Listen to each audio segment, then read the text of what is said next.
नाशिक जिल्ह्यातील मालेगाव तालुक्यातील साकूर येथे ग्रामसभेदरम्यान भ्रष्टाचाराच्या आरोपांवरून मोठा गदारोळ झाल्याचे समोर आले आहे।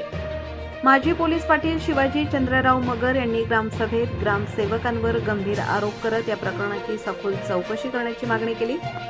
घरकुल सर्वेक्षणाच्या नावाखाली गावातील तब्बल 180 लाभार्थ्यांकडून प्रत्येकी 1000 रुपये घेण्यात आल्याचा आरोप करण्यात आला आहे।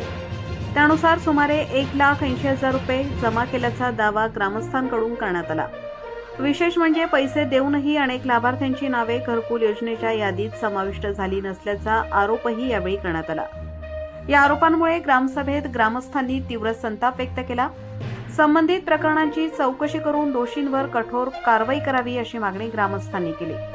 दरम्यान ग्रामपंचायतीच्या माध्यमातून करण्यात आलेल्या विविध विकास कामांमध्येही मोठ्या प्रमाणात अनियमितता व भ्रष्टाचार झाल्याचा आरोप ग्रामस्थांनी केला आहे। ग्रामसेवक भरत श्रावण भोजने, सरपंच लताबाई रवींद्र अहिरे तसेच त्यांचे पुत्र राजेंद्र रवींद्र अहिरे यांच्यावरही ग्रामस्थांनी आरोप केले आहेत। या सर्व आरोपांची प्रशासनाने कोणतेही पूर्वग्रह न ठेवता सखोल व निष्पक्ष चौकशी करावी, तसेच चौकशीअंती दोष आढळल्यास संबंधितांवर नियमानुसार कारवाई करावी अशी एकमुखी मागणी ग्रामस्थांकडून करण्यात आली आहे। साकूर ग्रामपंचायतीतील घरकुल योजना आणि विविध विकास कामांबाबत करण्यात आलेल्या गंभीर आरोपांवर आता तालुका प्रशासन व गटविकास अधिकारी काय भूमिका घेतात आणि चौकशीतून नेमके काय समोर येते याकडे ग्रामस्थांचे लक्ष लागले आहे।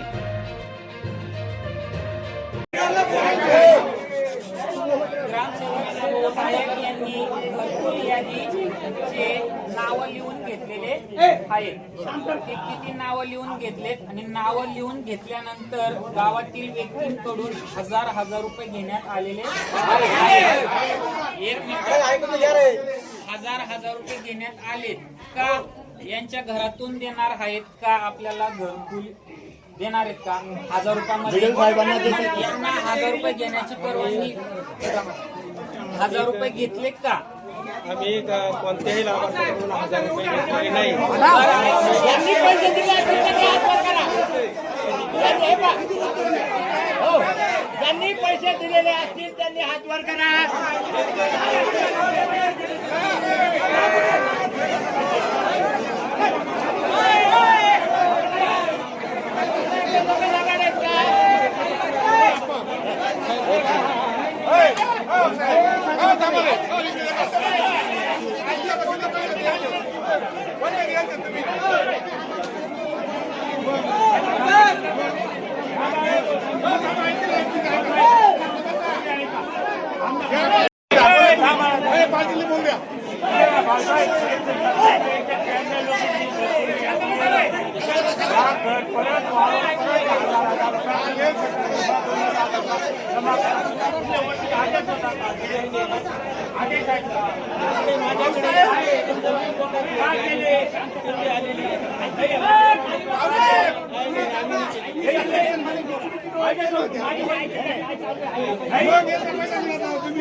माझा फोटो काय